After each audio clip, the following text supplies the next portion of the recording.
The Radical. Fundamental principles of freedom, rational self-interest, and individual rights. This is the Yaron Brook Show. All right, everybody, welcome to Yaron Brook Show on this Tuesday, March 7th. And as you can see, I am back home. So we will be able to have a regular schedule for a few weeks before I start traveling again. But for much of March, the rest of March, we will be doing these shows on a regular basis. Morning shows 5 days a week on news roundups, and then evening shows on all kinds of other stuff. Thursdays will be interviews. This coming Thursday, we'll be interviewing Robert Hendershot, who's my business partner. We're going to be talking about ingenuism, which is a project we've been working on for a while, when Don Watkins, before he left for the Institute, was working with us on it as well. We'll be talking about economic progress, innovation, technology, and ingenuism. We'll do that on Thursday, so hopefully you guys will join us live. It should be a lot of fun.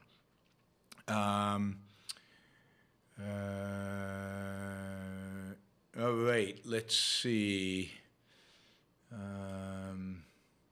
Everything else. Here we are. All right. As usual, we have a $250 super chat goal, right?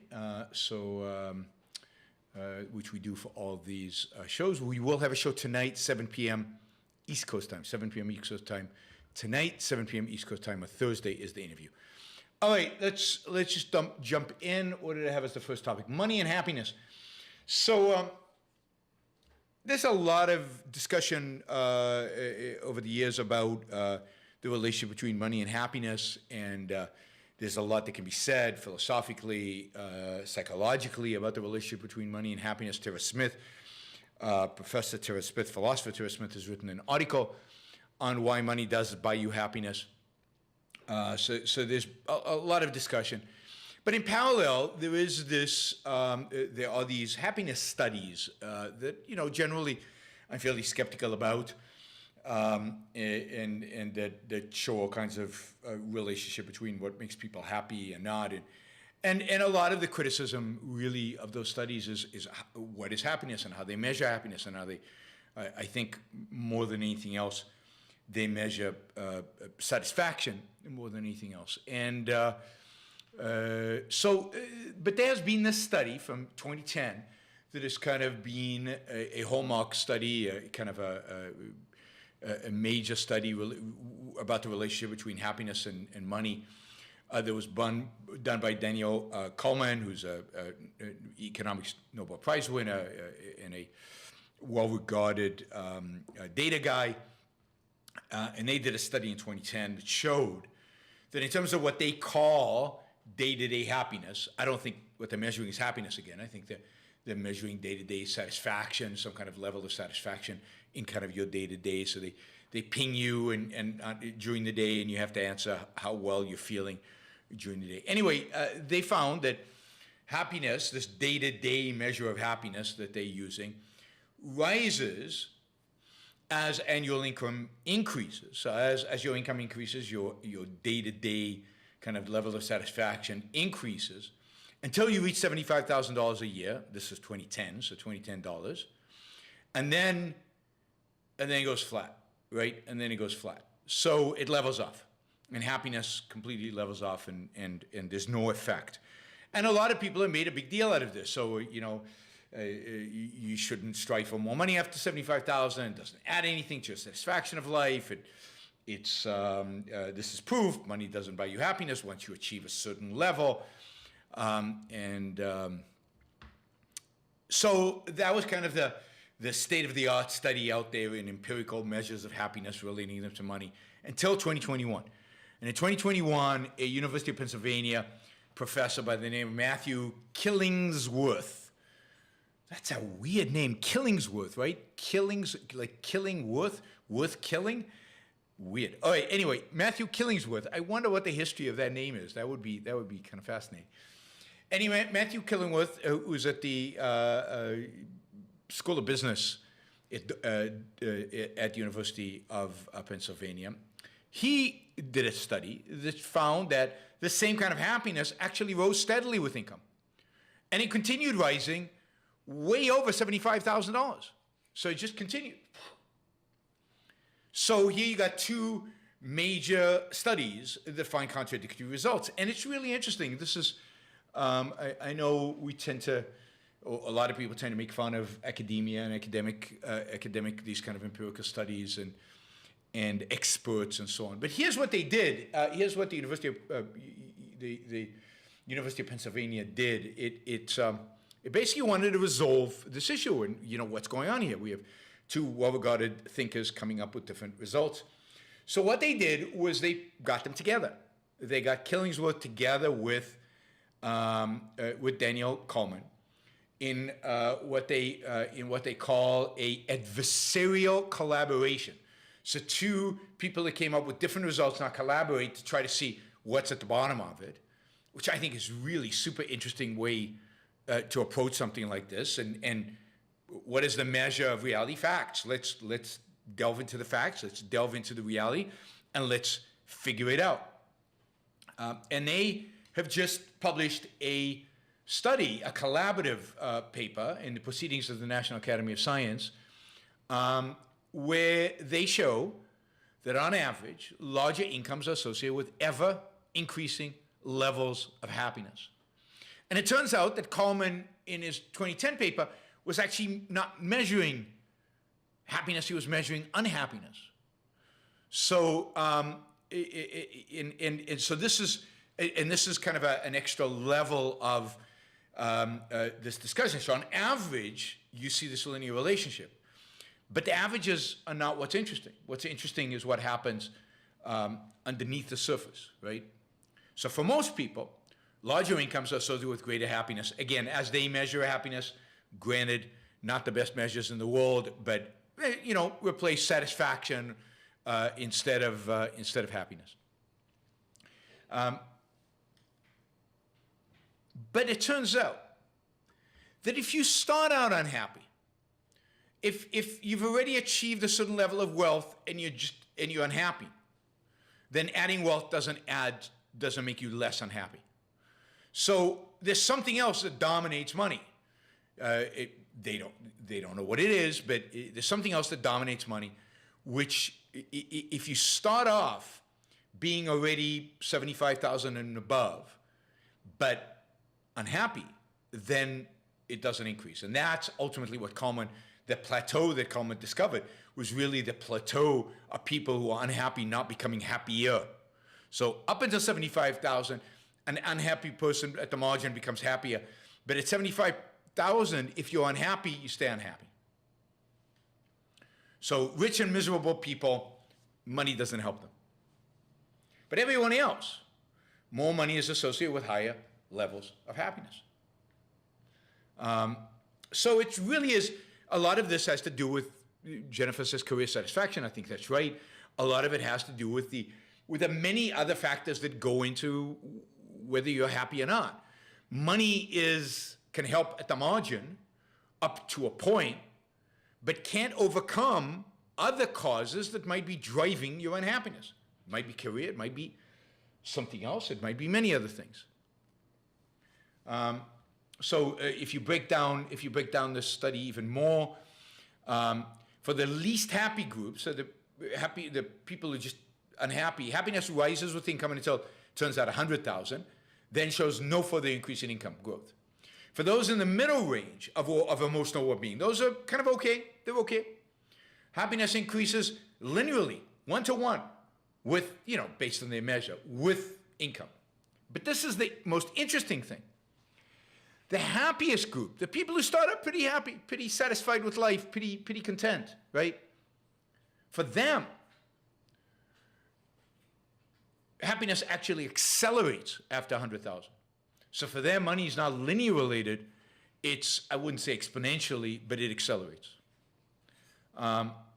Anyway, think now we have economists who have empirical work that actually shows something that I don't think should surprise any of you.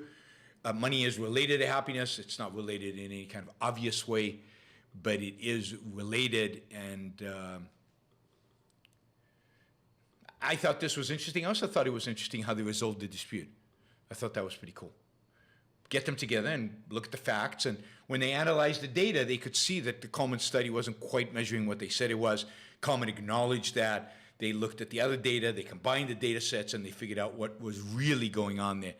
And that is a way to resolve academic, data-related disputes. Sometimes it'll turn out that one side's right and the other side's just completely wrong. Sometimes it'll turn out that it's a little bit more nuanced. All right. Let's see. So that is money and happiness. I hope you find that interesting. Let's turn to talk a little bit about Donald Trump.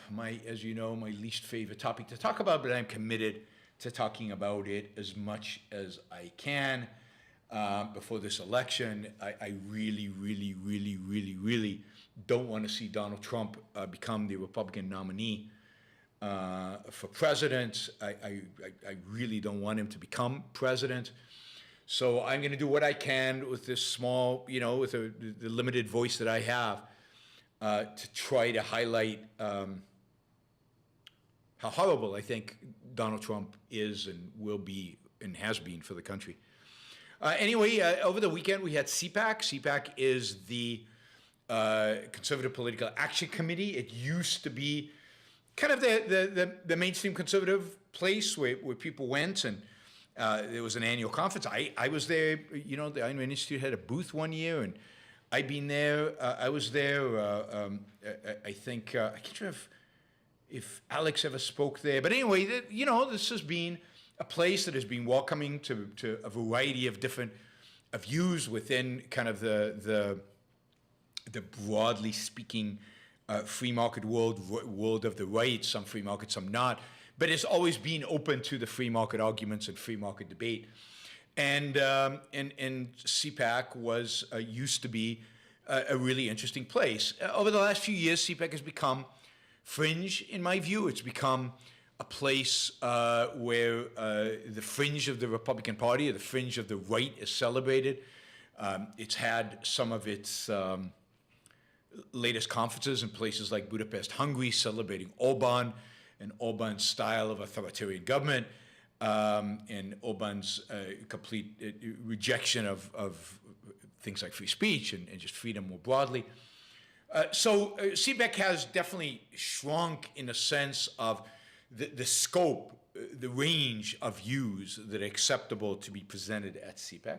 But it's still a really, really important place that gets a lot of publicity, where major Republican and conservative figures come and speak. And this weekend, Donald Trump was there, Nikki Haley was there, Mike Pompeo, who's probably going to run for president, was there, Vivek Ramaswamy, that I told you about, was there, and as were many, many, many other conservatives at the same time. So, the one obvious person who wasn't there was DeSantis. DeSantis was in giving speeches in other places around the country, in Dallas, and then at the Reagan Library in California. So DeSantis was counter-programming the CPAC, and so that I think in and of itself was revealing as well.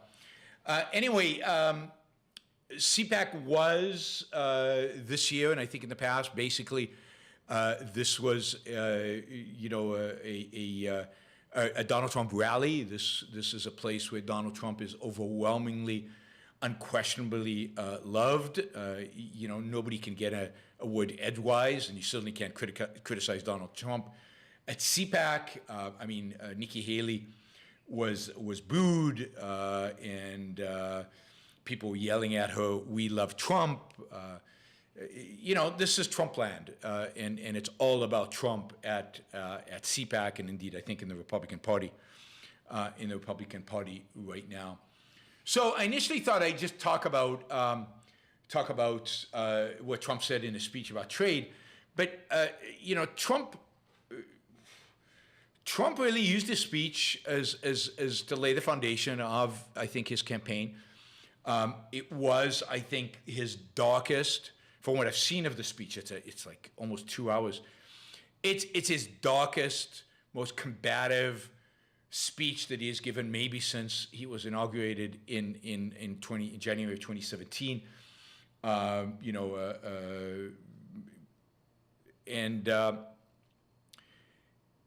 The Trump that comes across in this speech is as scary, if not scarier, than any Trump we have seen in the past. The Trump that comes across in the speech is a Trump that's ready for a fight, a real fight, a get down and dirty fight, for his, call it vision for the country, or his distorted vision and view of the country. I also think the speech really, and particularly if you contrast it with DeSantis' speech in California, I think the speech puts him squarely as the dominant front runner for the Republican nomination. I just don't see who is going to challenge him. I don't see who can match his energy, his vitriol, his combative style. Certainly, it doesn't look like DeSantis is capable of it. If you watch the speech over the weekend, again, I watched parts of it. He's dull. He's boring. He no interaction with the audience, really. He skips the Q&As because he's not very good at them. He literally, in California, left after his speech. He didn't schmooze with the audience. He didn't do the kind of retail fundraising that you need to do in these kind of things. Right now, Ron DeSantis is cruising on people's perception of his track record in Florida. He's not cruising on he's not gaining anything from his perception, from his arguments, from his case, and indeed the entire case that he makes. The entire case that he makes is, I did this in Florida, I did that in Florida, but zero vision, zero energy, zero passion, zero excitement. The exact opposite of Trump. Trump was quiet, calm, and brutal. Just brutal, going for the jugular over and over and over again. So we will see. I mean, maybe DeSantis is hiding his true character, but how's he going to match? I mean, how's he going to match? How's he going to match this? Where is it? Let me see if I can find the quote. This is Donald Trump, and DeSantis can't match this. In 2016, I declared, I am your voice. Today I add, I am your warrior. I am your justice. And for those who have been wronged and betrayed, I am your retribution. And I think he repeats, I am your retribution, at least one more time. I mean, I am your retribution. This is going to be a line in his standard speeches going forward. This is, he talks about, we will liberate America for those villains and scoundrels once and for all. And he says, they're not coming after me, they're coming after you, and I'm just standing in their way. We're going to finish what we started. We're going to complete the mission. We're going to see this battle through to the ultimate victory. You compete with that. We had a Republican Party that was ruled by freaks, neocons, globalists, open border zealots, and fools. But we are never going back to the party of Paul Ryan, Karl Rove, and Jeb Bush. People are tired of rhinos and globalists. They want to see America first. We are going to finish what we started. We started something that was a miracle. We're going to complete the mission. We're going to see this battle through to the ultimate victory. We're going to make America great again. With you at my side, we will demolish the deep state. We will expel the warmongers. We will drive out the globalists. We will cast out the communists. All those communists out there. We will throw off the political class that hates our country. We will beat the Democrats. We will rout the fake news media. We will expose and appropriately deal with the rhinos We will evict Joe Biden from the White House, and we will liberate America from those villains and scoundrels once and for all. That is Donald Trump heading to victory.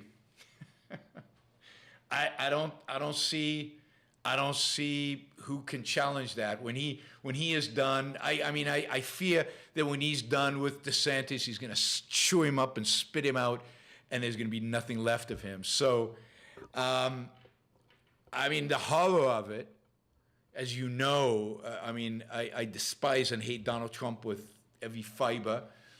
But the reality is that I don't think anybody in the Republican Party can match him, and I think this kind of rhetoric, this kind of lines are exactly what will get the base excited. Now, I don't think it gets independents excited. I don't think it gets so-called, moderate Democrats excited. I don't think it gets moderate Republicans excited. So I think Donald Trump will win the nomination and lose the general election. Right? Let's see. We'll see. But the reality is that we will see. We will see. I hope that Trump has real opposition. I hope Trump could be defeated within the Republican Party, and we're not to the point where you have to vote for Donald Trump or a Democrat. That would be truly, truly bad. And I think if he wins the presidency, it will be worse. That is, I think that it would be the end. Truly, I think that he is the end of. The last semblances of freedom in this country, if he gets elected and he gets elected a president, and this time is prepared and has his way, God help us. God help this country. All right, Wes, thank you for the support. Really, really appreciate that. All right, let's do two quick other items. Oh, I want to talk about trade. God, I can't keep these shows short, can I? All right, so in his speech, Donald Trump said he was making big promises about trade.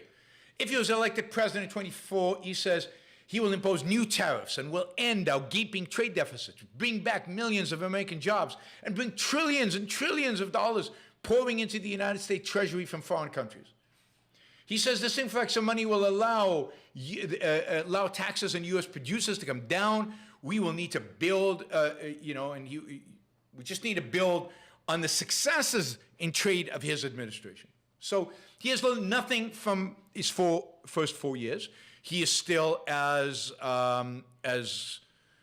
horrible, ignorant, moronic in trade as he always has been. Now, as obvious, these hopes that Donald Trump portrays are completely absurd. Trump's record on trade is largely one of failure. It is one of failure, not largely. But he has this political message that trade is bad, that Chinese are stealing our lunch, that NAFTA was awful, right? He told us that NAFTA was the worst trade deal ever and he was going to exit NAFTA. He didn't. He renegotiated NAFTA minorly. Nothing much changed. So all this nonsense about that. The projections of an influx of jobs and federal revenue never came true during his first administration. His tariffs basically raised the cost of living for Americans and were taxed on American, but there was very little money that came in to the Treasury, and the money that did come into the Treasury had to go where? What did they do with the money that came into the Treasury from the tariffs?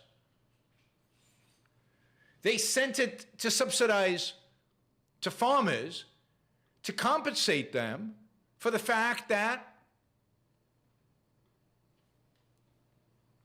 there was a trade war and the Chinese were not buying their goods, right? So tariffs brought in revenue. That revenue went to subsidizing farmers.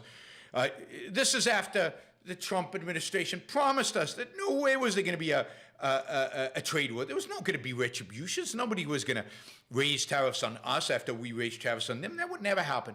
But then the European Union, Russia, Turkey, India, and China all retaliated. I think from this list is missing like Canada, which also retaliated. So we landed up having to subsidize our own farmers in order to compensate for the loss in the trade, among many others. We also lost business throughout the world. I mean, the one thing that Trump got a commitment from the Chinese, like he's known as this tough guy in China. So the Chinese promised him that they would buy more agricultural products from the United States, right? But they never did.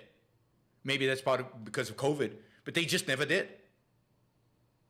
And in the meantime, China continues to do all the things like intellectual property theft, industrial subsidies, all of those things, they put on steroids. They haven't reduced any of that, in spite of the promises they made to Trump. The trade deficit never went down. Indeed, the final year of Trump's presidency, the trade deficit was higher than Obama's last year. So trade deficits didn't go down, and now it's even higher today with Biden's tariffs and Biden's bad trade policies, Biden's tariffs and trade restrictions. Trump had trade barriers on steel and aluminum from Europe, Britain, Japan, and elsewhere. Biden has kept them. He's tweaked them a little bit. So, as always, Trump makes bombastic statements that are meaningless, that mean nothing. The actual consequence of his actions are negative, but nobody calls him on it because everybody is so gaga, so just in love with the man that his policies and everything else doesn't matter. It just doesn't matter. You remember he called NAFTA the worst trade deal ever made, and then kept the whole thing together and basically kept NAFTA as it is. Sadly, even though Trump is full of it, it seems like no matter who wins the presidency, Trump, DeSantis, Biden, another Democrat, the one thing that will be the victim of that presidency will be trade. Trade is super unpopular right now among the ruling class. Our politicians are all committed to less trade, all committed to more restrictions, all committed to more tariffs. We, the American people, and freedom, we are the losers. We are the losers. And Trump launched this, and this is where we are today. All right, a quick update from Iran. I mentioned this on a previous show, but I've now seen this. People have really looked into this. There were rumors for a while that there was hundreds of schoolgirls in Iran after these protests had been poisoned. That is, that there was gas being released in girls' schools in a number of different areas in Iran, particularly in Homs. Homs is the kind of religious center of Iran. It's where the Shiite madrasas all are, and the religious leaders are. Anyway, the stories were that in Homs and in other places, in girls' schools, gas had been released, and that hundreds of girls were showing up in hospital with all kinds of symptoms, and indeed one 11-year-old girl had actually died. Well, it turns out, or it looks very likely, that these stories are all true. The Iranian regime itself has admitted that this is probably the case. They deny responsibility. They deny that they are the ones doing it. But it seems like what is actually happening is that even more radical elements, even more extreme elements than the elements running the Iranian regime, religious fanatics, actually engage in a campaign to try to shut down girl education in Iran, just like the Taliban has done in Afghanistan. And in order to do that,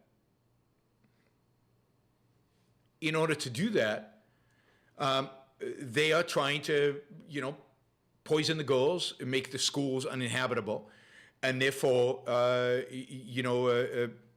cause the schools ultimately to close. The health minister, says that what is clear is that both in Qom and in Bourgerd It is a deliberate issue. And the poisoning of students in coma was intentional and caused by available chemical compounds. Some people wanted the schools to be closed, especially girls' schools. Now, this is just unbelievable that people have now brought to justice, that this is not something. I mean, hundreds of girls have gone to the hospital because somebody is poisoning them. I mean, this is what a theocracy looks like. This is what religious fanaticism is all about. And notice what we see constantly is that girls, women, particularly with Islam, but I think more generally when it comes to authoritarianism, are massively the victims of this. And,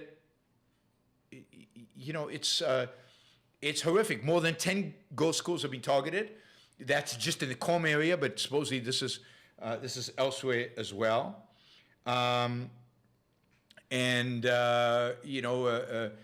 Many of these girls are suffering from respiratory problems, nausea, dizziness, fatigue, and social, and many of the girls have been hospitalized. So imagine, I don't know how many of you have daughters, but imagine your daughter going to school and getting poisoned. And nobody really doing anything, and nobody in the world really caring that much. Like, this doesn't make the news. This isn't a big deal anyway. Nobody's overly. We're the voices. We're the feminists. We're the libertarians. We're the freedom lovers anyway. Nothing. I said this about the protest.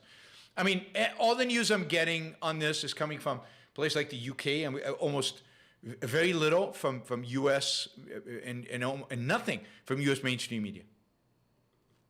I'm getting it from mainstream media from Europe, but nothing from US mainstream media.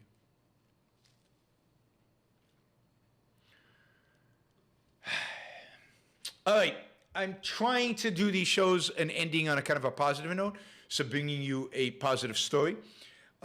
This one is on artificial intelligence, and don't tell me it's not intelligence, I know, but it's called AI, so we're going to call it AI. And the use of AI to detect breast cancer. It turns out that Hungary, a country that I was just in Budapest and gave a talk in Budapest. You might have seen it. It's up on my on the YouTube channel. It was an intro to objectivism. Anyway, it turns out that Hungary has become a major testing ground for AI software. There are a number of AI companies now doing research, in particular on breast cancer. Breast cancer is one of the best cancers to train AI on because so many people get screened. So many women get screened, right? So you get millions of women who are getting screened every year or every 2 years. So you have lots of data. And remember that the thing AI needs really to be able to, quote, learn or develop its algorithm is lots of examples. It needs examples after example after example. And what it identifies, what its AI is really good at, is seeing patterns.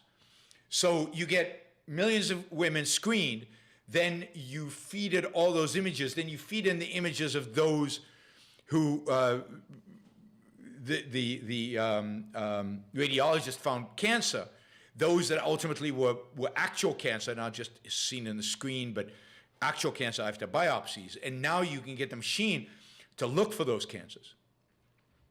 And the results are pretty amazing. That is, at this point, in Hungary, but I've seen similar results in Israel, and there are tests being done in the UK and in the US. There's a lot of companies are doing this because this is kind of of all the cancers, this is the easiest one. This is the easiest one to have AI train on and to have AI work on and to get results. But it seems like on thousands of screens, AI, what they're doing now is they're having two doctors review it and then AI review it and then comparing the results. AI does at least as well as the doctors, in some cases better than the doctors. That is, in some cases, the AI identifies cancers that the doctors do not see. Now, we still do not know, and the story, interestingly enough, and I couldn't find a story, giving us data on how often they have false positives, whereas they identify cancer and it turns out not to be cancer. That would be really, really interesting. But so far, in terms of identifying something that a doctor, a radiologist would actually send for more examination, the AI does as good as doctors, if not better than doctors.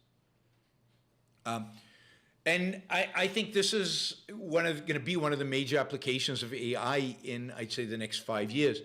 That is in cancer screenings, primarily in cancer screenings, where the cancer is relatively well understood and where you have a lot of data. Again, AI requires lots of data. It's not going to be able to, at this point, it's not going to be able to do much with rare cancers, although I think it will be able to at some point, but not yet. So I think this cancer, prostate cancer, there might be other cancers which are screened relatively easy.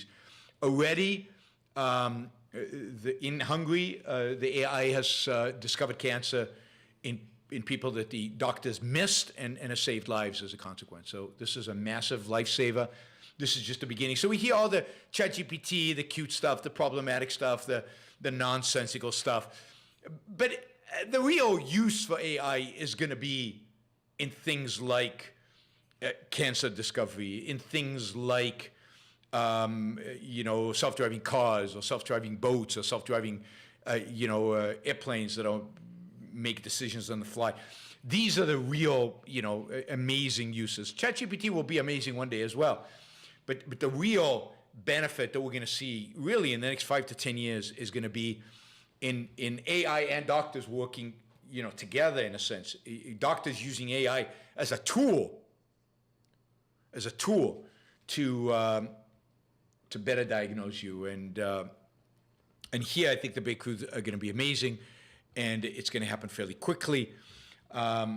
In all kinds of ways, in all kinds of areas, but particularly in cancer detection.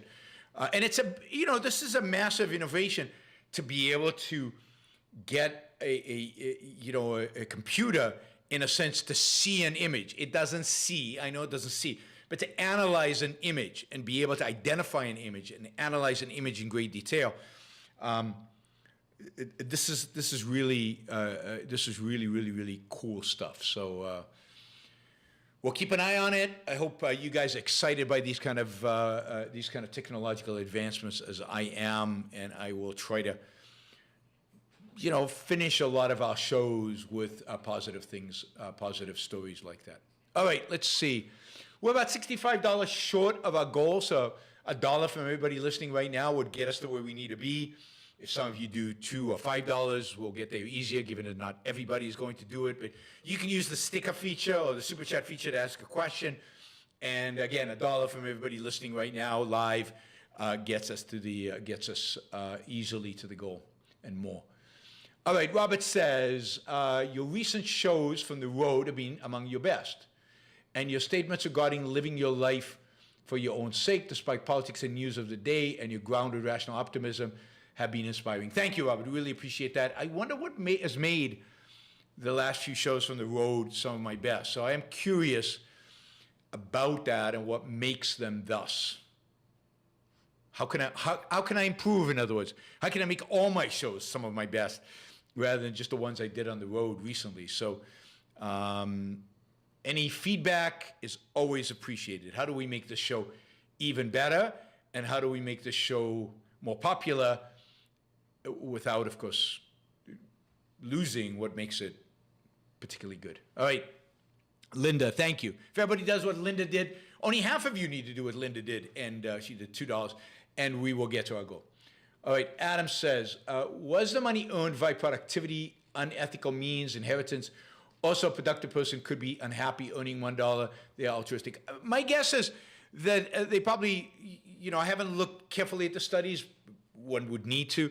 But both of these researchers are pretty careful researchers. My guess is that it was earned through productive effort, through work. I don't think they mixed in here things like,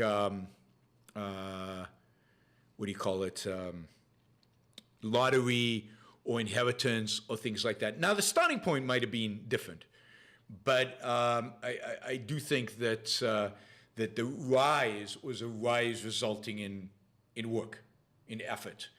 How productive? I don't think I don't think they measured. I mean, it's productive that your wages increased. These are fairly large studies. They did it with a lot of people. The statistics are fairly robust. But yeah, I mean, all of these studies have flaws, but what is interesting is the methodology they use to try to resolve the potential flaws by getting everybody together and sitting around and digging deep into the studies and trying to figure out what was actually going on and try to figure out why there were some potential disparities and getting to the bottom of it. All right, Linda, I said thank you. Gian Nicolini, thank you. Johannes, thank you. Kenneth, thank you. And Glenn just put in $50 and got us $3. We're still $3 short, but got us the $3. So thank you, Glenn. Really, really appreciate the support. Thank you, guys. All right, Vikram from India, I assume from India because it is Indian rupees.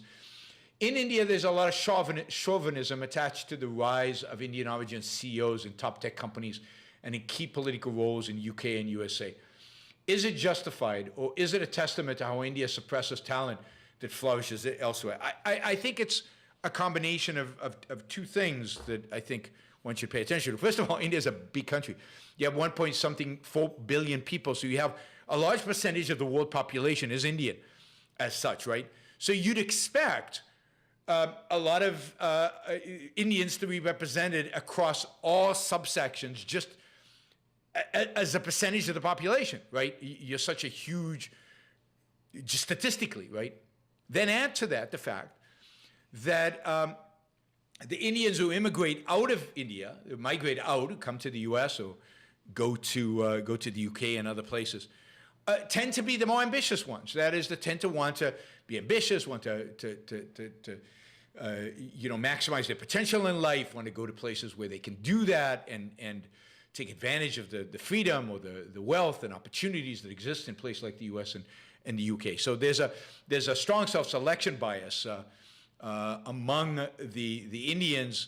The ones who leave are typically, not 100%, but typically the more ambitious ones and the ones that are striving and trying to improve their lot more substantially. So all of that is true. But it's also true that India suppresses talent locally, that India is not as free as it could be. India does not respect property rights as much as it should. It does not protect contract law as much as it should. It still has a caste system that, even though has been eroded over the years, still exists, and the caste system suppresses talent significantly and has a real cost associated with it. So India could do better to raise talent locally as well. And finally, you got to give credit to the Indian educational system, which Indians inherited to a large extent from the British, and particularly its engineering schools and technical schools, which are, again, an inheritance from the British. And I know people resent colonialism and everything else, and the British did some horrible things in India, but the Indians should be really thankful for having access to that system that I think has contributed to much of the success of Indians. They go through that system, they actually learn stuff, they actually know stuff, and then they come, and many of the ambitious ones go overseas and are incredibly successful. So I think it's a combination of all that. Hopefully that makes sense, Vikram. I'm interested if you have additional thoughts. All right, Gail says, you can bet those religious zealots won't face any reprimands. Probably not, given that the government are religious zealots to begin with, right?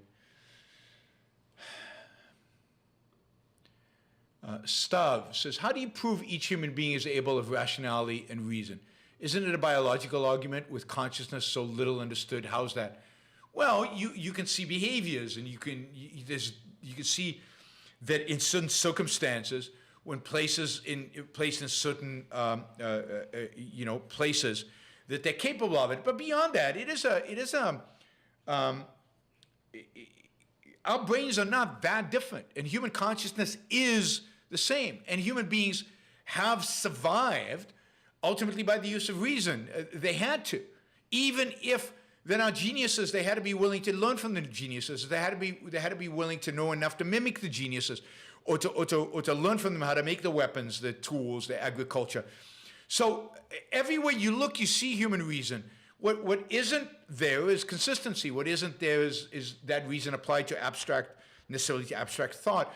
But you drive along the highway at 80 miles an hour and millions of cars and very few accidents.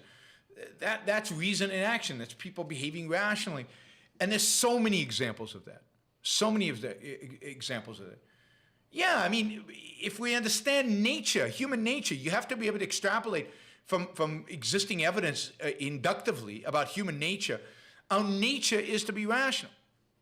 Now, are there people who are so, I don't know, that have, chosen not to be rational, and therefore they are irrational, but are capable of it? Absolutely. And then are there people that have maybe were born so mentally deficient that they're not capable of any kind of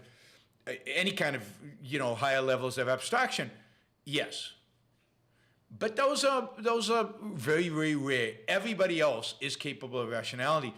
And it's our understanding of free will. It's our understanding of what is required for human beings to live. And you can see it. You can see that they apply their rationality, for example, at work.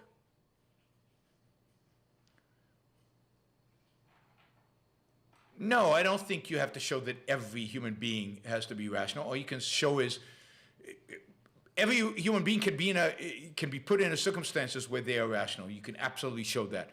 And you don't have to literally do the experiment on every human being. You can do it on every human being you know. And you at some point extrapolate and you can introspect. So no, I don't think you literally have to measure every human being. But look at how human beings behave under circumstances, and you can see the potential that they have.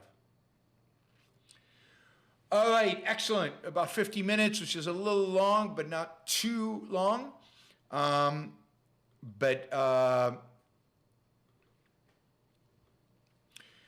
induction is not because you have a lot of numbers. It's you have a lot of numbers and an understanding of the causal relationship between behaviors and between what you're testing. So I think Aristotle induced this a long, long time ago, and I think he was right. I think history has shown him to be even more right than I think he knew. All right, everybody, I will see you tonight at 7 p.m. East Coast time. I don't know what the topic will be, but we'll figure it out between now and then. And what else did I want to tell you? Interview with Robert Hendershot on Thursday. I taped, I live streamed a lot of talks while I was traveling. So I encourage you to go and watch them. They're on YouTube. Go watch them. And there'll be more coming. Probably during my next trip, I will release some of the video that I recorded but did not live stream from this last trip. There's particularly a good talk I gave in Zurich about the war that I want to release. I've got the video, but it doesn't have the Q&A, so I'm trying to get the Q&A so we can get the whole video up. But there'll be a lot of videos of me talking, hopefully with Q&As, that will be released in the weeks to come. Oh, there's Richard. Happy to catch a live show. Do you see any progress on vouchers in the U.S.? I saw that some states adopted or considering vouchers and expansion existing programs. One of the few positive events in politics today. Yes, and I did do a show on this a while back. There are significant efforts. About 12 different states considering different types of either educational saving accounts or vouchers or things like that. There's one going through in Florida, but actually DeSantis opposes it or is not enthusiastic about it. So we'll see what happens there. But there definitely is, in a bunch of red states, a significant push towards school choice and different types of programs for school choice. We'll keep an eye out and let you know. Let's hope it succeeds, because it does go against kind of the national conservative movement, which is very against school choice. They want to eliminate private schools. They want the state to educate everybody with their agenda. So you have to remember, both the right and the left oppose school choice. And hopefully there's enough people between the crazy right and the crazy left that embrace it and will make it happen. But I do see it as a positive movement, and it does seem to be happening. All right, everybody, I will see you tonight.